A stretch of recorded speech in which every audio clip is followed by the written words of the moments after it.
Security Chief Kailthus had detained over 3,000 beings in his 15-year career. The human should have been the easiest. "Miss Johnson, you are in a restricted area," he said, activating maximum restraint protocols. "You will come with—" 2.7 seconds later, he was face down on the deck plating, his right arm locked behind his back at an angle that sent white-hot pain through his shoulder joint, and his own stun baton was pressed firmly against the primary nerve cluster in his neck. Every alarm in Detention Block 7 screamed at maximum volume. According to YouTube analytics, 98% of viewers are not subscribed. That's a huge number. By subscribing the channel that is completely free— "Oh God! Oh God, I'm so sorry!" The human's voice came from directly above him, breathless and panicked. "Are you okay? Did I dislocate anything?" "I didn't mean to. It was just reflex, I swear." Kailthus tried to move. His arm wouldn't respond. His 400-pound frame, honed through decades of Vraxian warrior training, might as well have been welded to the floor. The human, all 130 pounds of her according to his scanner, had somehow applied pressure to 3 different joint systems simultaneously. It shouldn't have been physically possible. "Vex Thul," he managed through gritted teeth. "Assistance." His second-in-command hadn't moved, neither had Zelax. Both guards stood frozen in the doorway, their neural disruptors still holstered, staring at the scene with expressions Kailthus had never seen on Vraxian faces before. Fear. "I really didn't want to get tased," Emma Johnson said, her grip loosening slightly. "Or stunned. Or whatever that stick does.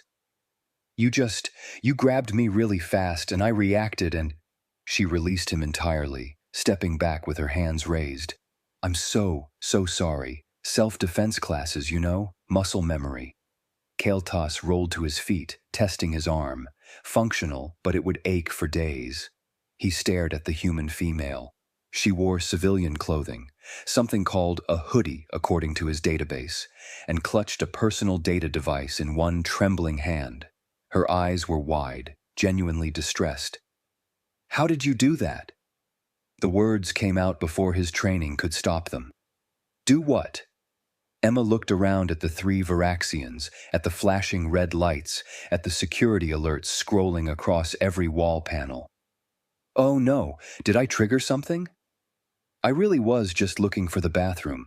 The signs on this station are super confusing and you neutralized a trained combat specialist in under 3 seconds. Kailthus interrupted, "with your bare hands, against a Vraxian." Emma blinked. You grabbed me from behind." "That's like the first thing they teach you to counter. Hip rotation, elbow strike, redirect the momentum, control the—" She stopped, registering their expressions. "Wait. You guys don't learn this stuff?" "Learn what, exactly?" Vex Thul had found his voice, though it came out higher than normal. "Self-defense?" Emma's confusion was clearly genuine. "Basic personal safety? My mom made me take classes for 3 years before I left for college. Most of my friends did too." She laughed nervously, the sound jarring against the continued wail of alarms. "You should see my roommate Sarah. She got to advanced levels. I barely passed intermediate." Kailthus accessed his combat database, searching for any known human martial techniques. The results made his blood run cold. 17 documented human combat systems, 43 regional variations, taught to civilians, often to children. "This is basic training?" he asked slowly. "I mean, yeah?" Emma shifted her weight, and all 3 Vraxians instinctively stepped back. She didn't seem to notice. "It's just, you know, in case someone attacks you. Better to know what to do than freeze up." She looked down at Kailthus's stun baton, which had clattered to the floor. "I really am sorry. That thing came at me and I just reacted. Are we cool? Can I just go find that bathroom and pretend this never happened?" The station's AI announced in a flat voice. "Emergency combat protocols activated. Security breach in Detention Block 7. All personnel respond." "Oh no," Emma whispered, watching as the corridor outside filled with armed guards. "This is bad. This is really bad." She looked at Kailthus pleadingly. I didn't mean to start a whole thing. I'm just a barista. I make coffee drinks. This is my first week on the station, and I got lost and... Kyle Tuss held up a hand, silencing her. His mind raced through the implications. A human. A civilian human. A human who made beverages for a living had just defeated him using basic training her mother had insisted upon. What else were humans casually capable of? "Stand down," he said into his comm, though his eyes never left Emma Johnson. "False alarm." "Sir?" Vexthul's voice cracked slightly. "The protocols—" "I said stand down." Kale Tuss deactivated the alarms manually, though his hands shook slightly. "Miss Johnson, I believe we need to have a very different conversation than I initially planned." Emma laughed, the sound tinged with relief and residual adrenaline. "Does it involve directions to the nearest bathroom? Because I really need to—" "After," Kale Tuss said firmly. "First, you're going to explain exactly what happened in those self-defense classes." "With respect, Chief," Vexthul said, his confidence returning now that the immediate shock had passed. "You were simply caught off guard. If we approach this properly, using standard containment procedures—" "I really don't think that's necessary," Emma interjected, backing toward the wall. "I can just explain what happened, and we can all—" Vexthul moved with the fluid precision of Vraxian military training, approaching from an angle that eliminated her escape routes, keeping his center of gravity low, hands positioned for a regulation compliance hold. His neural implants calculated optimal grip points, force distribution, predicted resistance vectors. He reached for her shoulder. 4 seconds later, he was on. His knees, his own arm bent at a textbook-perfect angle behind him, Emma's surprisingly strong grip maintaining just enough pressure to keep him immobilized without causing damage. I'm sorry! Emma released him immediately, stumbling backward. "You were reaching for me, and I thought, oh God, this is getting worse." "That's impossible," Vexthul gasped, clutching his arm. "I computed 17 different counters you might attempt. You didn't use any of them. You moved—" He stopped, checking his combat recorder. "You moved before my hand was within 60 centimeters of you." "Personal space?" Emma offered weakly. "You were in my bubble and I just reacted?" Kale Tuss and Vexthul exchanged looks. Zilax had gone pale, his usual bronze complexion now a sickly beige. "Neural disruptor," Zilax said quietly, drawing the weapon. "Species-specific frequency. It won't harm her, just interrupt motor control temporarily." "Please don't," Emma started. The disruptor fired. Emma's entire body seized for half a second, her muscles spasming. Then her eyes widened. She shook her head like she was clearing water from her ears and rolled her shoulders experimentally. "Okay, that was really tingly," she said, rubbing her neck. "Like when your foot falls asleep but everywhere? Super weird." She looked at Zilax apologetically. "Did it malfunction or something?" I can still move fine." Zilax stared at his weapon like it had betrayed him. "Impossible. The neural cascade should have. Human nervous systems aren't supposed to—" He checked the settings, fired again. Emma flinched, grimaced. "Yeah, still tingly. Not great." "Could you maybe not do that again? It's really uncomfortable." "Her neural pathways are routing around the disruption," Zilax whispered. "I've never seen anything adapt that fast. She doesn't even realize what she's doing." The detention block door slammed open. Station Commander R. Hill stormed in, flanked by 8 members of the elite containment team, each carrying suppression equipment rated for Class 9 hostile entities. "Report!" R. Hill barked. "We have a human female who has assaulted 2 security officers and resisted—" "That's not what happened," Emma protested, her voice rising. "They grabbed me first. I was defending myself. I don't want to hurt anyone, I just want to explain what— Restrain her. Now!" Rahil gestured sharply. The containment team moved as a unit, a coordinated assault pattern designed to overwhelm through simultaneous contact points. They had taken down armed insurgents, drug-enhanced criminals, even a rogue combat mech. Emma Johnson made a sound between a sob and a laugh. "Oh, come on!" What happened next would be analyzed in tactical training centers for the next decade. The containment team converged from 8 directions. Emma moved through them like water, her body somehow always in the space between grasping hands.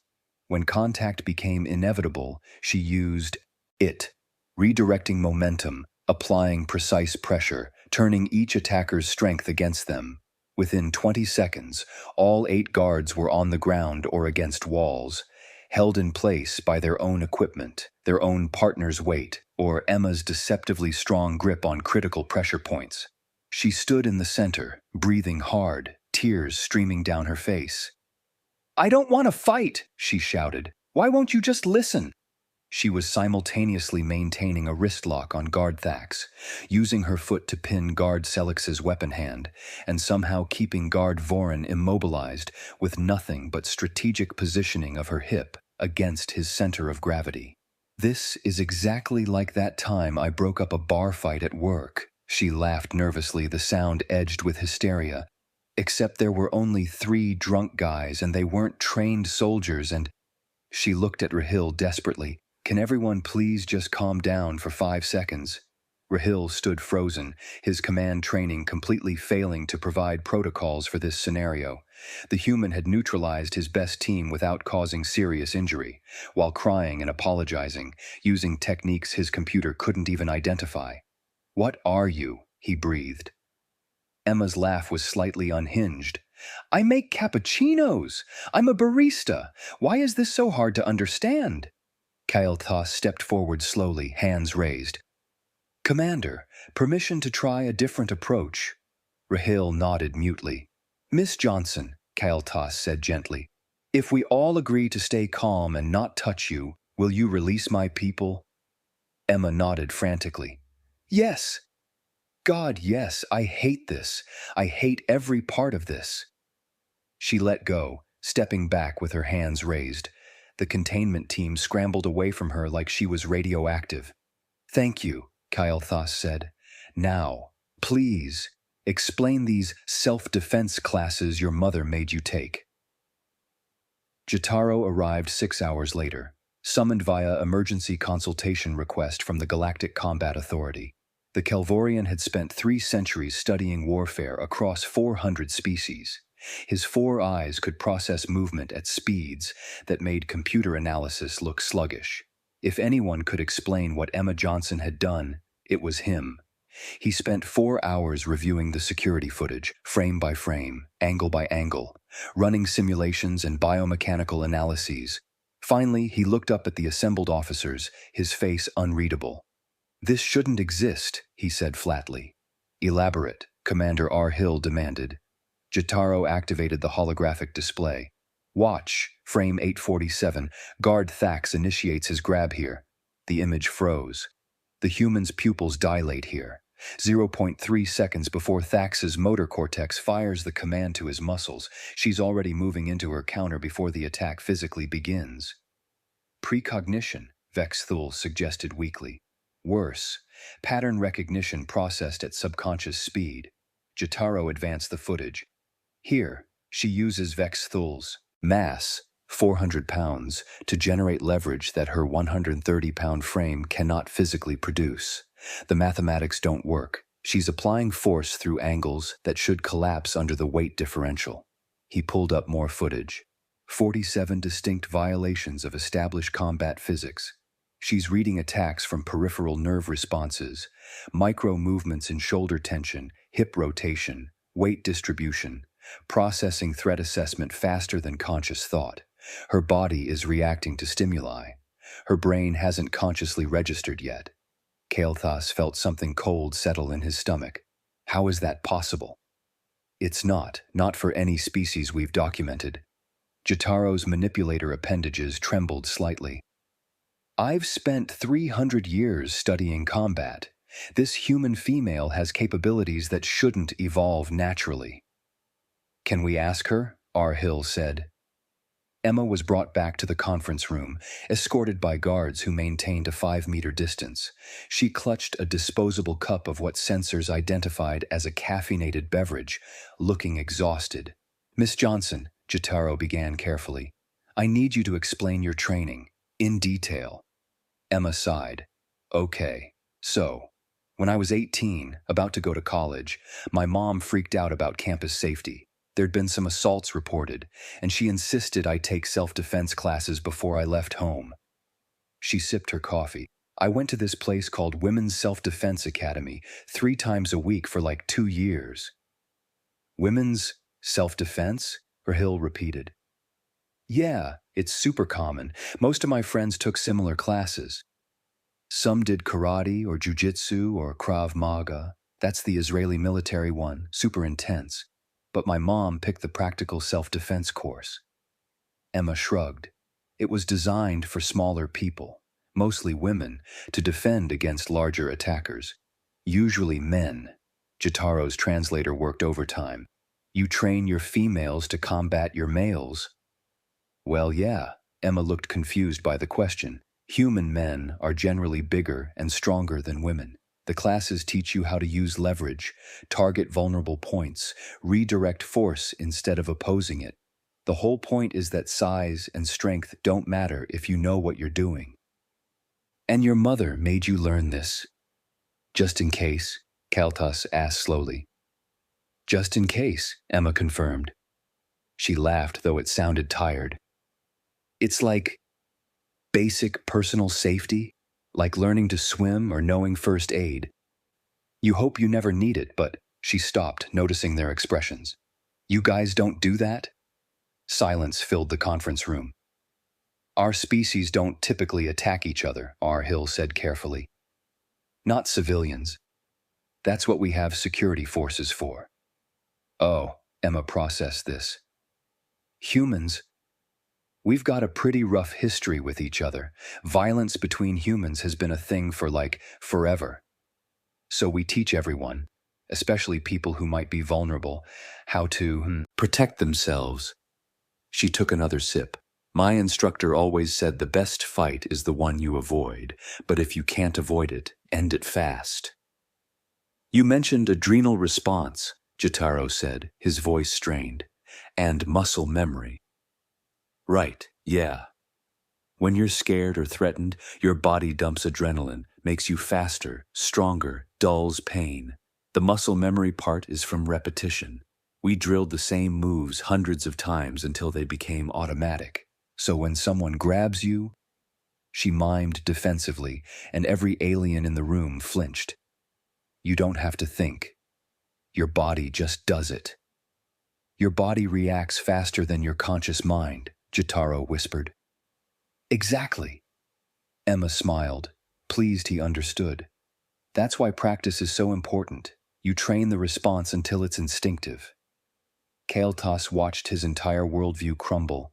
Humans trained their civilians, their children, in combat techniques designed to defeat physically superior opponents. They'd weaponize their own stress response. They'd evolve to fight each other so effectively that they'd develop training programs to compensate for biological disadvantages. How many humans have this training? Hill asked. Emma shrugged. I don't know. Millions? Tens of millions? It's a pretty standard thing in a lot of places, though honestly, I wasn't even that good at it. I barely passed my intermediate certification. My roommate Sarah, she went all the way to advanced levels. She could probably take down. Emma stopped, registering their horror. Is this bad? This feels bad. Your basic civilian training, Jitaro said slowly, exceeds the combat capabilities of most galactic military forces. Emma choked on her coffee. What? No, that's insane. I work at a coffee shop. I can make a perfect heart in your foam. I'm not a soldier. You defeated 13 trained security personnel, Hill said. They attacked me first, Emma protested. I was defending myself. That's literally what the classes are for. She laughed nervously. This is crazy. You guys are acting like I'm some kind of weapon. I just didn't want to get grabbed by strangers. Is that really so weird? The aliens looked at each other. The station's entire security doctrine, the whole framework of galactic law enforcement, was predicated on the assumption that civilians couldn't effectively resist trained authorities. Humans had apparently never received that memo. Jotaro leaned forward, all four eyes focused intently on Emma. I need you to describe everything, the complete curriculum of these classes, every technique, every principle, every training method. Emma blinked. Okay? I mean, it was a while ago, but I'll try. She set down her coffee. So the first few weeks were basics, learning how to fall safely, understanding vulnerable targets on the human body. Eyes, throat, groin, knees, instep. Then we moved into releases, how to break out of different types of grabs. Wrist grabs. Bear. Hugs, chokeholds, hair pulls. Hair pulls? Vexthul interrupted. Yeah, attackers sometimes grab women by their hair. It's a control thing, Emma demonstrated vaguely. You learn to control the hand, rotate into the pull, use the attacker's grip against them.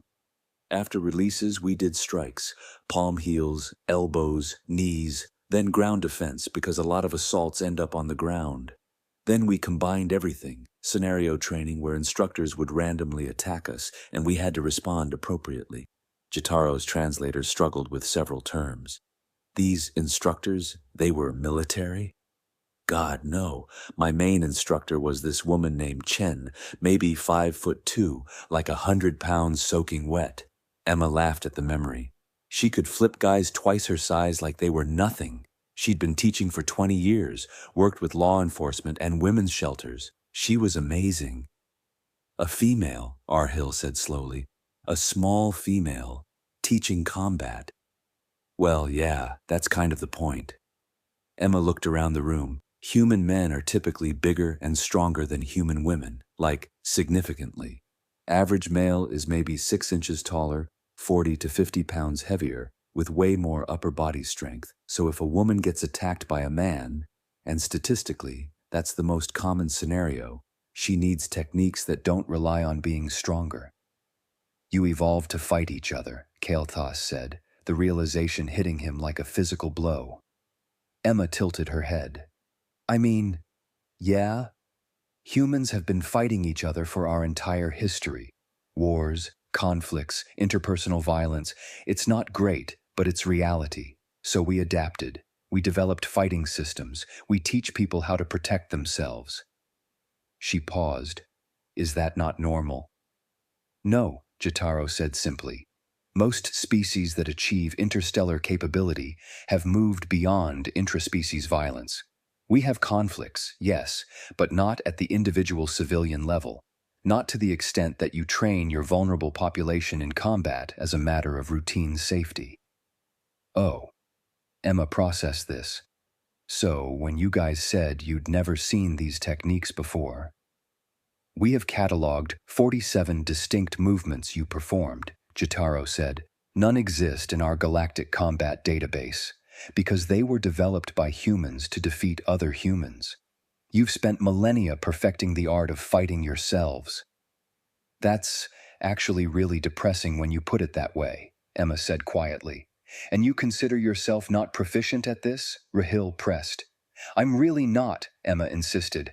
I got my basic certification, did okay in intermediate, but I never went further. I can't do half the stuff the advanced students could do. There are human women out there who compete professionally, who train every day, who could absolutely destroy me in a fight. She laughed nervously. Hell, there are teenage girls in competition circuits who'd put me on the ground in seconds. The room fell silent as the implications crystallized. Every human is potentially capable of this, Vexthul whispered. Not every human, Emma corrected, but a lot of us. Especially women, especially in urban areas where crime rates are higher. It's just responsible. Like I said, you hope you never need it, but she shrugged helplessly. Kael'thas stood, his posture formal. Miss Johnson, I owe you an apology. You were detained for unauthorized presence in a restricted area. Our records indicate you were simply lost, looking for a restroom. Yeah, Emma said, the signs are really confusing. I thought the symbol meant bathroom, but apparently it means authorized personnel only, and the fault was mine, Kael'thas continued. I used aggressive restraint techniques inappropriate for a civilian who posed no actual threat.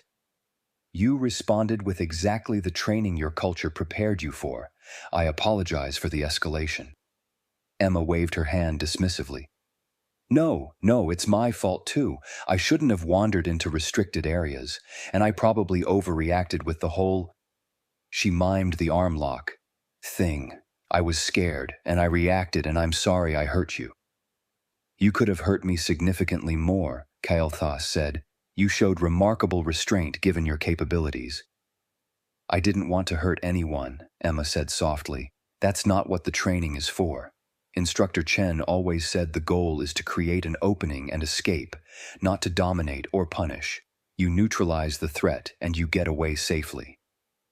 A defensive philosophy, Jotaro murmured. Not offensive. You're not trained to conquer, but to survive. Exactly, Emma smiled, relieved someone understood. I'm not trying to fight anyone. I just want to live my life without being attacked. Is that really so unreasonable?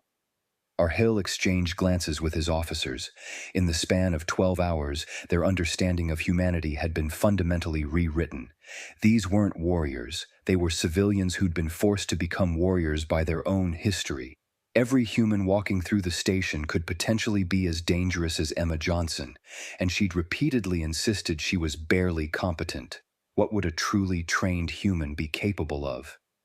Miss Johnson, Arhil said carefully, would you be willing to consult with our security forces, help us understand these techniques, perhaps develop appropriate protocols for interactions with human civilians? Emma laughed. You want the barista to train your security team? Yes, all 4 aliens said simultaneously. Emma looked at their serious faces and her laughter faded. Oh, you're actually serious? She bit her lip, thinking. I guess? But I'd want to bring in someone actually qualified. My instructor Chen retired to Tau Ceti Station last year. She'd be way better at this than me. That would be acceptable, Arhil said. In the meantime, you're free to go, with unlimited station access and our sincere apologies for this incident. Emma stood, picking up her coffee. Cool. So, can someone actually show me where the bathroom is? Because that's still very much an urgent issue. The station-wide memo went out at 600 the next morning. Revised Protocol, Human Interaction. Guidelines effective immediately. All security personnel are prohibited from attempting physical restraint of human civilians without explicit authorization from station command. Humans are to be treated as potentially armed at all times, regardless of visible weapons. Approach with verbal communication only. Explain clearly. Request politely. Maintain minimum 2-meter distance unless human initiates contact. Failure to comply may result in significant injury to security personnel and/or station damage. Kael'thas finished his incident report, reading over the final line one more time before submitting. Subject possessed standard human capabilities and responded with culturally appropriate defensive measures. No disciplinary action recommended. Standard human capabilities. The phrase felt absurd. Across the station, Jotaro uploaded 217 new combat techniques to the Galactic Combat Database, each one flagged with the notation, Human Origin, Civilian Self-Defense. He'd been requested to write an accompanying analysis. He'd managed 3 words. We were unprepared. Emma Johnson, meanwhile, had finally found the bathroom, directed there by 3 very nervous guards who'd practically tripped over themselves being helpful. Afterward, she'd made her way to the station's newly opened coffee shop, a small Earth-themed establishment called Java Station. This is what I was looking for in the first place, she said, laughing when Kael'thas found her there an hour later. I just wanted a cappuccino before my shift. The irony is not lost on me. Kael'thas, his shoulder wrapped in a therapeutic compression field, managed a rueful expression. Your shift? Yeah, I'm the new cultural liaison for human-alien relations. Started last week. Emma gestured around the coffee shop. I was supposed to meet my supervisor here this morning, but I got lost and ended up in your detention block instead, and, well, she sipped her drink. You know the rest. You're a cultural liaison, Kael'thas repeated slowly, who also works as a barista. The liaison thing is part-time.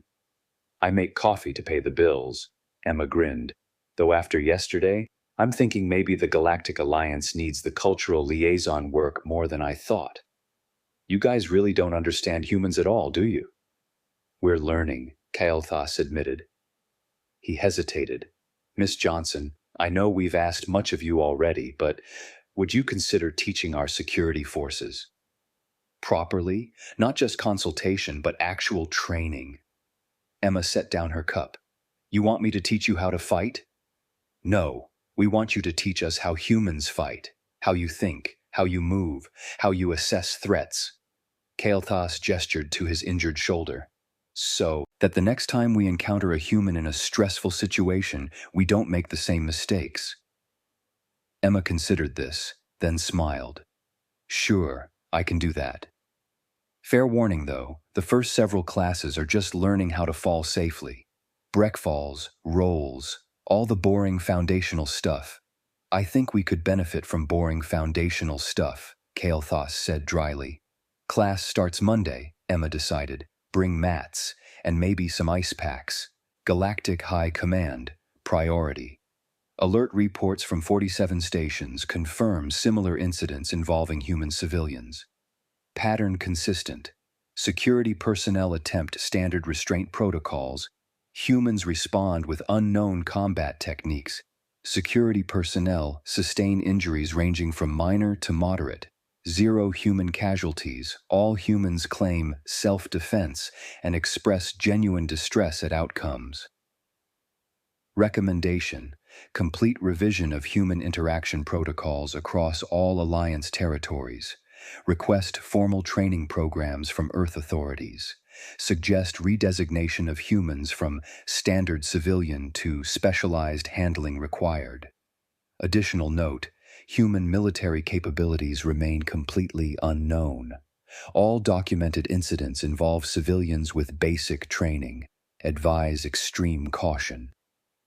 3 weeks later, Emma Johnson stood behind the counter at Java Station, expertly crafting a vanilla latte for a Kelvorian engineer. Extra foam, she confirmed.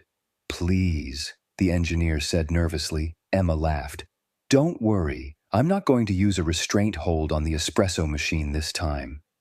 She winked, handing over the drink. That was just the once. The engineer hurried away, and Emma caught sight of Kael'thas in the corner, still icing his shoulder while reviewing training protocols on his datapad. He'd been a surprisingly dedicated student, though she'd had to correct his breakfall form at least 50 times. Her comm chimed. A message from her supervisor. Cultural liaison request from Arcturus Station. They want someone to explain why humans smile when nervous. Also, there was an incident. Their security chief is in medical. Can you consult? Emma sighed, typing back. Let me guess. They tried to grab a human? How did you know? Lucky guess, Emma replied, shaking her head. She started preparing her own coffee. She had a feeling it was going to be a long day of explaining that humans weren't actually trying to take over the galaxy. They were just really, really bad at being victims. Behind the counter, the news feed scrolled across a display screen. Galactic Alliance military requests. Human self-defense training for all personnel. Earth instructors in high demand. Human basic safety courses prove more effective than century-old combat programs. Emma caught the headline and snorted into her cappuccino. Her mom would find this hilarious. All those years of insisting Emma take self-defense classes just in case, and it turned out just in case meant just in case you accidentally become the reason the entire galaxy revises its security protocols. She pulled out her personal comm and sent a quick message home. Hey Mom, remember those self-defense classes you made me take? Funny story. At his table, Kael'thas closed his report, the one recommending that humans be classified as the single most dangerous civilian population in known space, not because of any malicious intent, but because they'd spent millennia preparing to defend themselves from each other. He watched Emma Johnson laugh at something her coworker said, watched her carefully craft another perfect coffee, watched her wave cheerfully at a customer who instinctively backed away. She wasn't a warrior. She was a barista who'd made him tap out in 2.7 seconds using skills her mother thought were just basic safety. Kael'thas quietly added another note to his report. Recommend extreme caution when encountering humans who describe themselves as actually trained.